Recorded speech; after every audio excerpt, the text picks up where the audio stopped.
நாம் வாழும் கிரகத்தை பூமி என கூறுவோம்.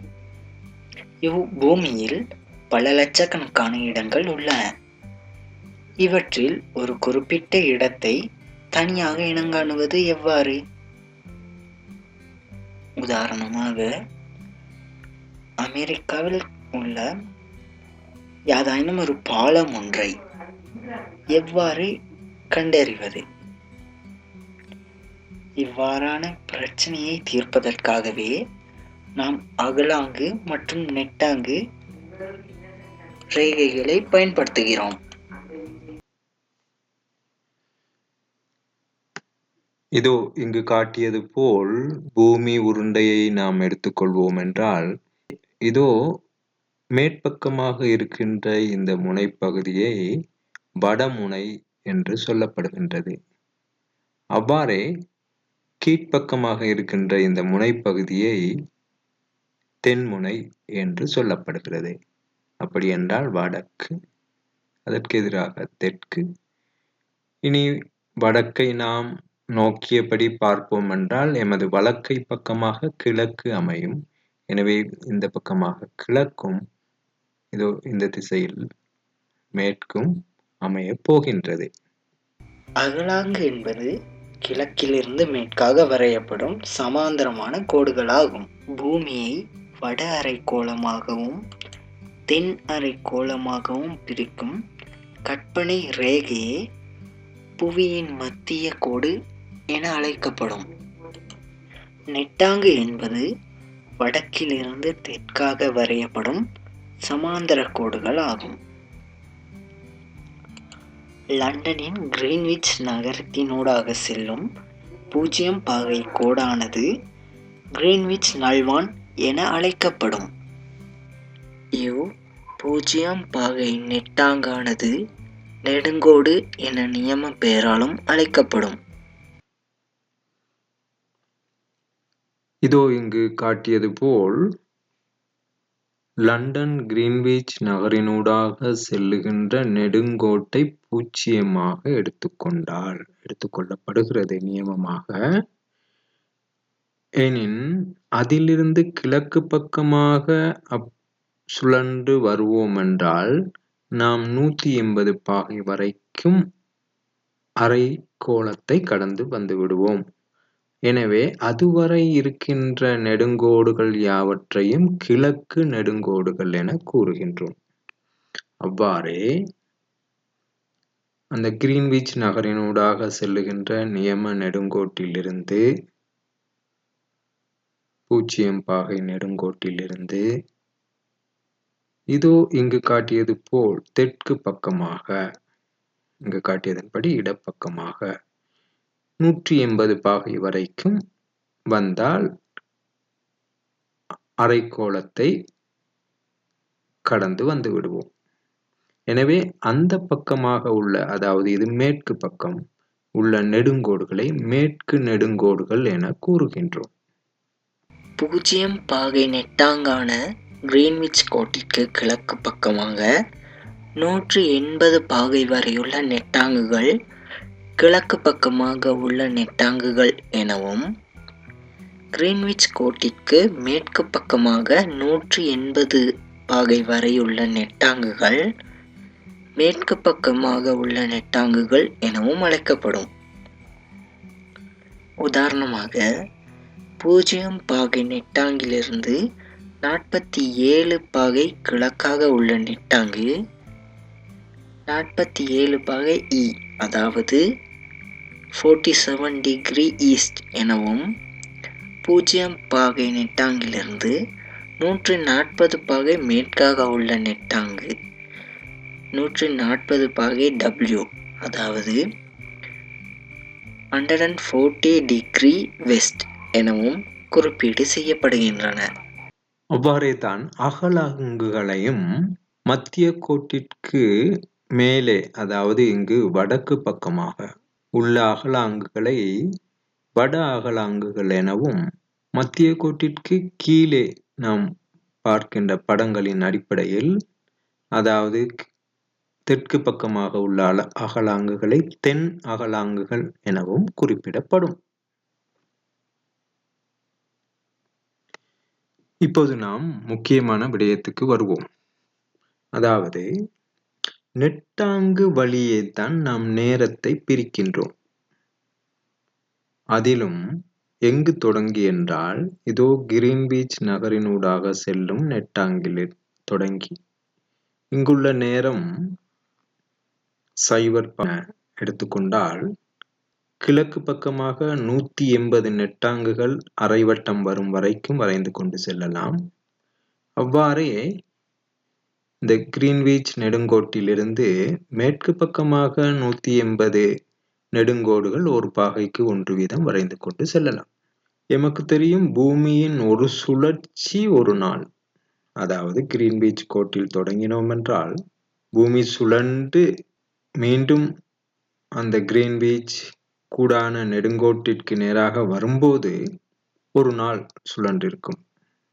அப்படியென்றால் இந்த 180 என்று காணப்படுகின்ற 360 நெடுங்கோடுகளை கடந்து வருவதற்கு ஒரு நாள் செல்கிறது. அந்த நாளை நிமிடங்களுக்கு நாம் மாற்றி கணிப்பிடுவது இலகு.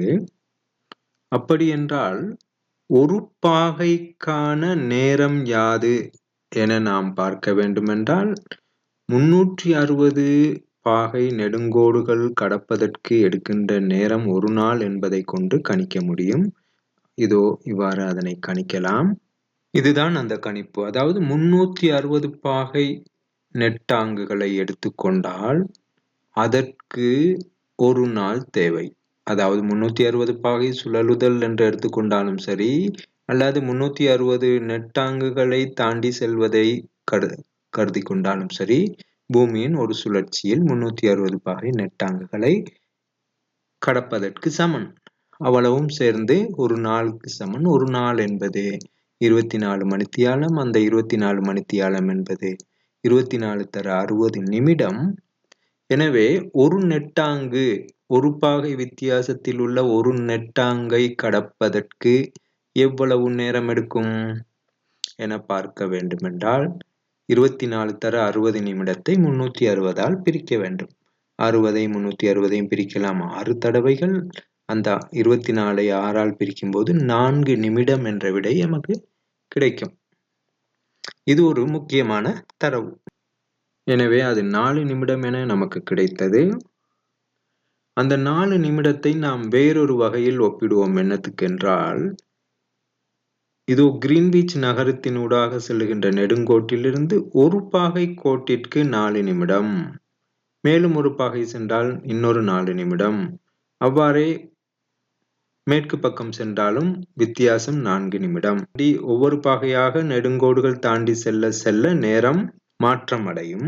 மேலும் கிரீன்விச் நெடுங்கோட்டிலிருந்து கிழக்கு பக்கமாக செல்லும் போது நேரம் கூடி செல்லும். அதாவது கிரீன்விச் நகரில் என்ன நேரம் காணப்படுகின்றதோ அதை விட கூடிய நேரமாக இருக்கும். உதாரணமாக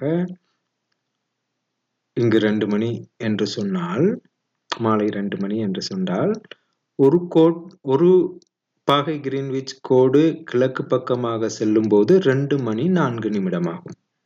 2 பாகை சென்றால் 2 மணி 8 நிமிடமாகும். ஆனால் ஒரு நெடுங்கோட்டின் வழியே வடமுனையிலிருந்து தென்முனை வழியே வரும்போது அங்கு நேரம் மாறாது. அங்கு நேரம் ஒரே கோட்டின் வழியே, நெடுங்கோட்டின் வழியே, ஒரே கோட்டின் வழியே நேரம் மாறப்போவது இல்லை. ஆனால் ஒவ்வொரு கோடுகளாக தாண்டி செல்லும் போது நேரம் மாற்றமடையும். அவ்வாறே தெற்கு பக்கமாக செல்லும் போது கிரீன்விச் கோட்டில் உள்ள நேரத்திலும் குறைந்து செல்லும். ஒவ்வொரு கோட்டிற்கும் 4 நிமிடம் வீதம் குறைந்து செல்லும். இப்பொழுது நாம் ஒரு பாகை நெடுங்கோட்டிற்கு 4 நிமிடம் என கண்டு கொண்டோம். எனவே எத்தனை பாகை நெடுங்கோடுகள் தாண்டி ஒரு இடம் காணப்படுகின்றதோ அதற்கேற்ப அத்தனை பாகை தர 4 நிமிடம் என பெருக்குவதன் மூலம் அந்த புள்ளியில் உள்ள நேரத்தை கண்டு கொள்ள முடியும். அந்த நேரம் கிழக்கு பக்கமாக இருந்தால் கிரீன்விச் நேரத்தை விட அதிகமாக கூட்டி நாம் அந்த நேரத்தை சொல்லுவோம். அது மேற்கு பக்கமாக இருந்தால் கிரீன்விச் நேரத்தை விட குறைத்து அந்த பக்கம் உள்ள நேரத்தை குறிப்பிடுவோம். குறிப்பிட்ட கணத்தில் ஒரு குறிப்பிட்ட நெட்டாங்கு அமைந்துள்ள எல்லா இடங்களிலும் ஒரே நேரமே காணப்படும். ஒரு குறிப்பிட்ட நெட்டாங்கிற்கும் அதற்கு அடுத்த ஒரு பாகை வித்தியாசத்தில் உள்ள நெட்டாங்கிற்கும் இடையில் நேர வித்தியாசமானது 4 நிமிடங்கள் ஆகும். உதாரணமாக 40 பாகை நெட்டாங்கிற்கும் 41 பாகை நெட்டாங்கிற்கும் இடையிலான நேர வித்தியாசமானது 4 நிமிடங்களாக காணப்படும். எனவே பிள்ளைகளே, புவி ஒரு மணித்தியாலத்தில் கடக்கும் நெட்டாங்களை நாம் இப்போது கணிக்கப் போகின்றோம். புவி ஒரு மணித்தியாலத்தில் கடக்கும் நெட்டாங்கள் சமன் 360/24. காரணம், புவியானது 360 பாகை நெட்டாங்கை சுழல்வதற்கு எடுக்கும் காலம் ஒரு நாள் என தெரியும். எனவே ஒரு நாள் என்பதை நாம் மணித்தியாலத்திற்கு மாற்றுவோம். எனவே 360 நெட்டாங்கை 24 மணித்தியாலத்தில் பிரிக்கும் போது ஒரு மணித்தியாலத்தில் சுழலும் நெட்டாங்கின் எண்ணிக்கையை கணிக்க முடியும். 360/24 சமன் 15 நெட்டாங்கள் ஆகும். நெட்டாங்கு ஒரு பாகையை கொண்டு இடைவெளியில் நேர வித்தியாசம் 4 நிமிடங்கள் ஆகும். ஆகவே புவி 15 நெட்டாங்களை கடப்பதற்கு எடுக்கும் காலம் ஒரு மணித்தியாலம் ஆகும். கிரீன்விச் கோட்டில் உள்ள நேரத்துடன் ஒப்பிடும்போது நாம் கவனித்தோம், கிரீன்விச் கோடு என்பது 0 பாகை நெட்டாங்காகும். நெடுங்கோடு எனவும் அழைக்கலாம். இந்நெடுங்கோடிலிருந்து கிழக்கு பக்கமாக ஒரு பாகை நெட்டாங்கு 4 நிமிடங்கள் வீதம் கூடுகிறது. இதற்கான காரணம், புவியானது எப்பொழுதுமே மேற்கிலிருந்து கிழக்காகவே சுழலும் என்பதால் கிழக்கு பகுதிக்கு முதலில் சூரியன் உதயமாகும். எனவே மேற்கு பக்கமாக நாம் நேரத்தை கணிப்பிடும்போது ஒரு நெட்டாங்கிற்கு 4 நிமிடங்கள் வீதம் குறைந்து கொண்டு செல்லும். ஆம் மாணவர்களே, ஒரு மணித்தியாலத்தில் கடக்கும் நெட்டாங்குகள் 15 நெட்டாங்குகள். அதனை 360/24 பிரித்தும் கண்டுபிடிக்க முடியும். ஒரு மணித்தியாலத்தில் 60 நிமிடங்கள் இருக்கின்றபடியால் ஒரு நெட்டாங்கிற்கு 4 நிமிடம் என்ற அடிப்படையில் 60 நிமிடத்தை 4ஆல் வகுத்தும் எமக்கு 15 என்ற விடை கிடைக்கும். மேலும் மறுதலையாக ஒரு பாகைக்கான நேர வித்தியாசம் 4 நிமிடங்கள் என்றபடியால் 15 நெட்டாங்குகள், அதாவது 15 பாகைக்கான நேர வித்தியாசம் 15 × 4 = 60 என்ற வகையிலும் 15 நெட்டாங்குகளுக்கான நேரத்தை எம்மால் கணித்து எடுத்துக்கொள்ள முடியும். இதுவும் ஒரு முக்கியமான தகவல். நாம் உதாரணமாக 15 நெட்டாங்குகள் தள்ளி செல்லும் போது ஒவ்வொரு மணித்தியாலம் பூமியில் நேரம் மாற்றமடைந்து கொண்டே செல்லும். கிழக்கு பக்கமாக சென்றால் கூடி செல்லும், மேற்கு பக்கமாக சென்றால் குறைந்து செல்லும் என்பதை நாம் புரிந்து கொள்ள இலகுவாகும். தொடர்ந்து மாணவர்கள் இப்பகுதிக்கான எமது இ-கல்வி பாட பயிற்சிகளை கணனியில் மேற்கொள்ள முடியும்.